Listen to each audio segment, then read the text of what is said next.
నమస్కారం ETV news కి స్వాగతం. వికసిత్ భారత సంకల్పాన్ని చాటుతూ ఆసేతు హిమాచలం గణతంత్ర వేడుకలు ఘనంగా నిర్వహించారు. దేశ రాజధాని ఢిల్లీలో కట్టుదిట్టమైన భద్రత మధ్య 75వ గణతంత్ర వేడుకలు వైభవంగా జరిగాయి.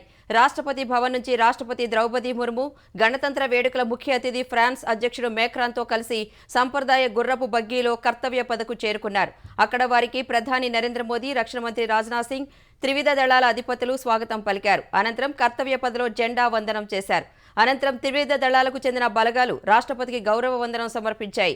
తరువాత విజయ్ చౌక్ నుంచి కర్తవ్య పథ వరకు సాగిన పరేడ్ను 100 మంది మహిళా కళాకారులు ఆ వాహన కార్యక్రమంతో మొదలుపెట్టారు. ఈసారి సంప్రదాయ మిలిటరీ బ్యాండ్ను పక్కన పెట్టి మహిళా కళాకారులు శంఖం, నాదస్వరం, నగదా వంటి దేశీయ సాంస్కృతిక సంప్రదాయ వాయిద్యాలతో ఆవాహన కార్యక్రమం నిర్వహించారు. ఫ్రెంచ్ సైన్యం, సైనిక బ్యాండ్ వేడుకల్లో అలరించాయి. ఈ వేడుకలకు మొత్తం 77,000 మందిని ఆహ్వానించగా వారిలో 13,000 మంది ప్రత్యేక అతిథులు ఉన్నారు. అంతరిక్ష శాస్త్రవేత్తల నుంచి సర్పంచ్ వరకు, ప్రముఖ పారిశ్రామికవేత్తల నుంచి వీధి వ్యాపారుల వరకు ఆహ్వానాలు అందుకున్నారు. మహిళా సాధికారత థీమ్తో నిర్వహించిన ఈ గణతంత్ర దినోత్సవం పూర్తిగా మహిళా సిబ్బందికే ప్రాధాన్యం కల్పించింది. దేశ భద్రత, రక్షణ, క్రమశిక్షణలో తమకు సాటి లేదని అతివలు చాటి చెప్పారు. త్రివిధ దళాల నారీ దళానికి కెప్టెన్ సంధ్య నేతృత్వం వహించారు. సాయుధ దళాల మెడికల్ సర్వీసెస్ దళానికి మేజర్ సృష్టి ఖుల్లార్ నేతృత్వం వహించగా, సైన్యం నుంచి కెప్టెన్ అంబా సామంత్, నేవీ నుంచి surgeon lieutenant Kanchana, flight lieutenant Divyapriya దళాన్ని నడిపించారు. మహిళలు, పురుషులతో కలిసి నౌకాదళానికి చెందిన నేవల్ మార్చింగ్ దళం నిర్వహించిన పరేడ్ను లెఫ్టినెంట్ ప్రజ్వల్ నేతృత్వం వహించారు. Lieutenant Mudita Goyal, lieutenant Devika, lieutenant Shravani Supriye ముందుండి నడిపించారు. భారత వైమానిక దళం మార్చింగ్ కంటింజెంట్ను స్క్వాడ్రన్ లీడర్ రష్మి ఠాకూర్ నడిపించారు. భారత రక్షణ అభివృద్ధి సంస్థ డిఆర్డీఓ శ్రీమతి సునీత జెనే నాయకత్వంలో త్రివిధ దళాల కోసం అభివృద్ధి చేసిన వివిధ ఆయుధాలతో కూడిన శకటాన్ని ప్రదర్శించారు. ఈసారి పూర్తిగా మహిళలతో కూడిన బీఎస్ఎఫ్ బ్యాండ్కు అసిస్టెంట్ కమాండెంట్ మోనికా లాక్రా నాయకత్వం వహించారు. Central industrial security force, CISF, CRPF, ITBP, Sashastra Seema బళ్లకు మహిళలే నాయకత్వం వహించగా ఎన్సీసీ, ఎన్ఎస్ఎస్కు చెందిన బాలికలు ప్రదర్శనలో పాల్గొన్నారు. గణతంత్ర దినోత్సవ పరేడ్లో వేరువేరు రాష్ట్రాలు తమ సంస్కృతి, సాంప్రదాయాలు, ఆచారాలను చాటేలా ప్రదర్శించిన శకటాలు ఆకట్టుకున్నాయి. అయోధ్య రామాలయ ప్రత్యేకతలతో యూపీ శకటం అలరించింది. చంద్రయాన్ 3 విజయానికి గుర్తుగా ఇస్రో ప్రదర్శించిన శకటం ముందుకు సాగుతుంటే కేంద్ర మంత్రులు లేచి నిలబడి చప్పట్లు కొట్టారు. వికసిత్ భారత్ థీమ్తో సిఎస్ఐఆర్ ప్రదర్శించిన రోబో శకటం G20 సదస్సును విజయవంతంగా నిర్వహించి భారత ఖ్యాతి విశ్వవ్యాప్తమైన వేళ విదేశాంగ శాఖ అదే థీమ్తో శకటాన్ని ప్రదర్శించింది. సార్వత్రిక ఎన్నికలు సమీపిస్తున్న వేళ పౌరులు ఓటు హక్కు వినియోగించుకోవాలనే థీమ్తో ఈసీ శకటాన్ని ప్రదర్శించింది. వందే భారతం పేరుతో నిర్వహించిన నృత్య ప్రదర్శన ప్రత్యేక ఆకర్షణగా నిలిచింది. 1500 మంది నృత్యకారులు 34 జానపద కళా రీతులను ప్రదర్శించారు. 199 మంది గిరిజన, ఆదివాసీ నృత్యకారులు, 399 మంది సాంప్రదాయ నృత్య కళాకారిణులు, 56 బాలీవుడ్ నృత్యకారిణులు ఈ సాంస్కృతిక కార్యక్రమాల్లో ప్రదర్శన ఇచ్చారు. సామూహిక నృత్య బృందాలు కూడా అద్భుతమైన ప్రదర్శనతో ఆకట్టుకున్నాయి. కూచిపూడి, కథక్, భరతనాట్యం, ఒడిస్సీ, మణిపూరి, మోహిని అట్టం కళారీతులను ప్రదర్శించారు. తెలంగాణ ప్రభుత్వం అమరవీరుల థీమ్తో ప్రదర్శించిన శకటం, డిజిటల్ ఎడ్యుకేషన్ ప్రధానంగా ఆంధ్రప్రదేశ్ ప్రదర్శించిన శకటం ఆకట్టుకున్నాయి.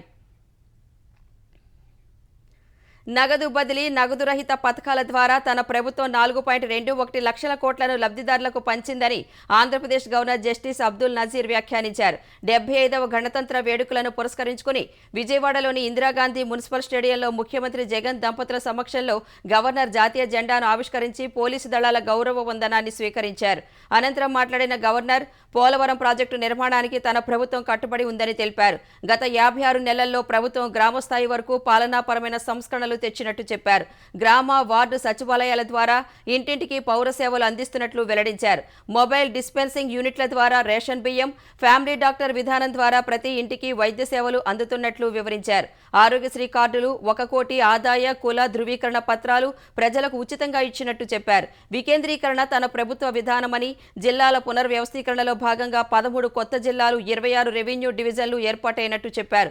పేదలు, ధనికుల మధ్య అంతరాన్ని తొలగించేలా పారదర్శక పాలన అందిస్తోందని వివరించారు. ఆంధ్రప్రదేశ్లో అన్ని పార్టీలు ప్రజాప్రతినిధులు గణతంత్ర దినోత్సవ వేళ జాతీయ పతాక ఆవిష్కరణ నిర్వహించారు. ఉండవల్లిలోని తన నివాసంలో జెండా ఎగరేసిన తెలుగుదేశం అధినేత చంద్రబాబు ఎంతో మంది మహనీయుల ఆదర్శాలు, ఆకాంక్షల నుంచి రాజ్యాంగం ఊపిరి పోసుకుందన్నారు. రాజ్యాంగం అమలుతో సాధించిన సాంస్కృతిక, సామాజిక, ఆర్థిక పురోగతిని దేశ ప్రజలు గర్వంగా గుర్తు చేసుకుంటున్నారని పేర్కొన్నారు. ఇలాంటి శుభవేళ స్వాతంత్ర్య పోరాట స్ఫూర్తితో రాజ్యాంగ పరిరక్షణకు, సమసమాజ నిర్మాణానికి, పేదరిక నిర్మూలనకు పునరంకితమవుదామని చంద్రబాబు పిలుపునిచ్చారు. తెలుగుదేశం జాతీయ ప్రధాన కార్యదర్శి లోకేష్ హైదరాబాద్లోని తన నివాసంలో జాతీయ పతాకాన్ని ఆవిష్కరించారు. తెలుగుదేశం కేంద్ర కార్యాలయంలో ఆ పార్టీ ఏపీ అధ్యక్షుడు అచ్చెన్నాయుడు జెండా ఎగరేశారు. విజయవాడ భాజపా కార్యాలయంలో గణతంత్ర దినోత్సవ వేడుకల్లో జాతీయ పతాకాన్ని ఆవిష్కరించిన భాజపా ఏపీ అధ్యక్షురాలు పురంధేశ్వరి, జగన్ పాలనలో రాజ్యాంగ స్ఫూర్తి లేదని ఆరోపించారు. సమసమాజ స్థాపన ఎక్కడా కనిపించడం లేదని విమర్శించారు. రైతులకు 2 లక్షల రూపాయల రుణమాఫీ కోసం బ్యాంకులతో సంప్రదింపులు జరుగుతున్నాయని తెలంగాణ గవర్నర్ తమిళిసై వెల్లడించారు. గణతంత్ర దినోత్సవాల్లో భాగంగా నాంపల్లిలోని పబ్లిక్ గార్డెన్లో గవర్నర్ జాతీయ పతాకాన్ని ఆవిష్కరించారు. త్రివిధ దళాల గౌరవ వందనాన్ని స్వీకరించారు. ముఖ్యమంత్రి రేవంత్ రెడ్డి, మంత్రులు, ఉన్నతాధికారులు వేడుకలకు హాజరైన ఈ వేడుకల్లో మాట్లాడిన గవర్నర్ టీఎస్పీఎస్సీ ప్రక్షాళన పూర్తి కాగానే ప్రభుత్వ ఉద్యోగ ఖాళీల భర్తీ ప్రక్రియ మొదలవుతుందని తెలిపారు. రైతు భరోసా పథకాన్ని సంపూర్ణంగా అమలు చేయడానికి కసరత్తు జరుగుతోందన్నారు. ప్రజావాణి కార్యక్రమాన్ని హైదరాబాద్తో పాటు క్షేత్రస్థాయిలోనూ అమలు చేయాలని ప్రభుత్వం ఆలోచిస్తోందన్నారు. 10 ఏళ్ల పాలనలో విధ్వంసమైన రాజ్యాంగ విలువలను పునర్నిర్మిస్తూ అన్ని వర్గాలకు స్వేచ్ఛ, సామాజిక న్యాయం, సమాన అవకాశాలు దక్కాలన్న లక్ష్యంతో తమ ప్రభుత్వం పనిచేస్తోందని గవర్నర్ పేర్కొన్నారు. తెలంగాణ గవర్నర్ ప్రజలకు బాధ్యులు కానీ సీఎం రేవంత్ రెడ్డికి కాదన్న విషయాన్ని గుర్తుంచుకోవాలని భారాస వర్కింగ్ ప్రెసిడెంట్ కేటీఆర్ అన్నారు. గణతంత్ర దినోత్సవం సందర్భంగా తెలంగాణ భవన్లో జాతీయ పతాక ఆవిష్కరణ చేసిన ఆయన గవర్నర్ తమిళిసై వ్యవహరిస్తున్న పక్షపాత తీరును తెలంగాణ ప్రజలంతా గమనిస్తున్నారని చెప్పారు. తెలంగాణ ఉద్యమకారుడైన దాసోజు శ్రవణ్, ఎరుకల సామాజిక వర్గానికి చెందిన సత్యనారాయణను తమ ప్రభుత్వం నామినేట్ చేస్తే రాజకీయపరమైన సంబంధాలు ఉన్నాయని చెప్పి గవర్నర్ వారి అభ్యర్థిత్వాన్ని తిరస్కరించారని ఆక్షేపించారు. కానీ ఓ పార్టీ అధ్యక్షుడిగా ఉన్న కోదండరాం పేరు ఎలా ఆమోదించారని ప్రశ్నించారు. కాంగ్రెస్, భాజపా బంధం మేరకు నిర్ణయం తీసుకున్నారా అన్న విషయాన్ని చెప్పాలని డిమాండ్ చేశారు. సీఎం రేవంత్ రెడ్డి అహంకారం, వెకిలి వ్యవహారం చూస్తుంటే వాళ్ళు ఇంకా ప్రతిపక్షంలో ఉన్నామని అనుకుంటున్నారని కేటీఆర్ ఎద్దేవా చేశారు. వచ్చే అసెంబ్లీ ఎన్నికల్లో రాజోలు, రాజానగరం సీట్లలో జనసేన అభ్యర్థులు పోటీ చేస్తారని ఆ పార్టీ అధినేత పవన్ కళ్యాణ్ ప్రకటించారు. మంగళగిరిలోని జనసేన కేంద్ర కార్యాలయంలో గణతంత్ర దినోత్సవాల్లో ఆయన జాతీయ పతాకం ఆవిష్కరించారు. అనంతరం మాట్లాడిన పవన్ ప్రజలకు మంచి పాలన అందించడంలో జగన్ ఘోరంగా విఫలమయ్యారని అన్నారు. అంబేద్కర్ విగ్రహం ఆవిష్కరిస్తూ మరోవైపు దళితులను చంపి డోర్ డెలివరీ చేసిన వారిని పక్కన పెట్టుకున్నారని ఆగ్రహం వ్యక్తం చేశారు. 2024లో జగన్ కనపడకూడదంటే పొత్తులు తప్పవన్నారు. తెలుగుదేశం పార్టీ 2 సీట్లు ప్రకటించినందున తాను 2 సీట్లు ప్రకటిస్తున్నట్లు తెలిపారు. ప్రస్తుతం నియంతల్లా మారి కొందరు రాజ్యాంగాన్ని కాలరాస్తున్నారని వైకాపా నేతలను ఉద్దేశించి ఆంధ్రప్రదేశ్ పీసీసీ అధ్యక్షురాలు వైఎస్ షర్మిల ఆగ్రహం వ్యక్తం చేశారు. విజయవాడ ఆంధ్రరత్న భవన్లో గణతంత్ర దినోత్సవాన్ని పురస్కరించుకుని ఆమె జాతీయ పతాకాన్ని ఆవిష్కరించారు. అనంతరం మాట్లాడిన ఆమె నియంతల్లా మారిన కొన్ని ప్రాంతీయ పార్టీల నాయకులు బడుగు, బలహీన వర్గాలను సమానంగా చూడటం లేదని విమర్శించారు. పెద్ద పెద్ద విగ్రహాలు పెట్టి సామాజిక న్యాయం చేస్తున్నామని చెబుతున్న ప్రభుత్వం సమాజంలో అన్ని వర్గాలను ఒకే విధంగా చూడాలనే అంశాన్ని విస్మరిస్తున్నాయని షర్మిల ధ్వజమెత్తారు. ఈ గణతంత్ర దినోత్సవ వేళ ఏపీకి ప్రత్యేక హోదా ఇవ్వని పార్టీలకు మద్దతు ఇవ్వబోమని ప్రజలు ప్రమాణం చేయాలని షర్మిల కోరారు.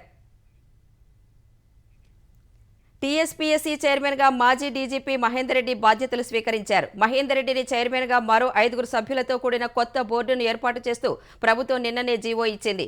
ఈ మేరకు ఉదయం టీఎస్పీఎస్సీ కార్యాలయంలో బాధ్యతలు చేపట్టిన మహేందర్ రెడ్డి సభ్యులుగా అనితా రాజేంద్రన్, పాల్వాయి రజనీకుమారి, నర్రి యాదయ్యలతో ప్రమాణం చేయించారు. అనంతరం టీఎస్పీఎస్సీ ఆఫీసులో జాతీయ జెండాను ఆవిష్కరించారు.